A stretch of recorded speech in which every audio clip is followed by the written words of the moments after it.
والصلاة والسلام علی نبینا محمد وعلی آلہ وصحبہ اجمعین، اما بعد۔ ناظرین کرام، ماہ رمضان کی سب سے بڑی فضیلت یہ ہے کہ اللہ رب العالمین نے اس ماہ میں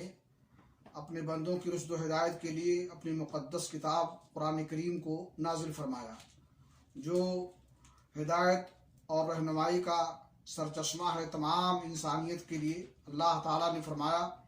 شہر رمضان الذی انزل فیہ القرآن ھدی للناس وبینات من الہدی والفرقان۔ رمضان وہ مہینہ ہے جس میں اللہ رب العالمین نے قرآن کریم کو نازل فرمایا، جو ہدایت کا ذریعہ ہے اور ہدایت کرنے والی کتاب ہے۔ اسی طرح سے اس ماہ کی فضیلت یہ ہے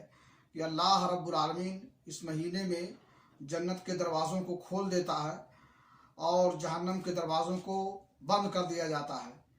صحیح بخاری شریف کی روایت ہے، اللہ کے نبی جناب محمد رسول اللہ صلی اللہ علیہ وسلم فرمایا کہ اذا دخل رمضان فتحت ابواب الجنہ وغلقت ابواب النار وصفت الشیاطین، کہ جب رمضان کا مہینہ آتا ہے تو اللہ رب العالمین کے حکم سے آسمان کے دروازوں کو یا جنت کے دروازوں کو یا رحمت کے دروازوں کو کھول دیا جاتا ہے اور جہنم کے دروازوں کو بند کر دیا جاتا ہے، اور شیطان جس کے ورغلانے اور بہکانے پر بہت سارے لوگ گناہ کر بیٹھتے ہیں، اللہ رب العالمین کے حکم سے اسے قید کر لیا جاتا ہے،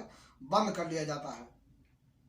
اسی طرح سے رمضان کے مہینے میں ایک رات ایسی ہے جس میں عبادت کرنا 1000 مہینوں کی عبادت سے بہتر اور افضل ہے، اور اس ماہ میں اللہ رب العالمین جو ہے بہت سارے ایسے لوگوں کو جو اپنے گناہوں کی وجہ سے، بدعمالیوں کی وجہ سے جہنم کے مستحق ہوتے ہیں، اللہ رب العالمین اپنی رحمت سے اور اپنے فضل سے انہیں جہنم سے آزاد کر دیتا ہے۔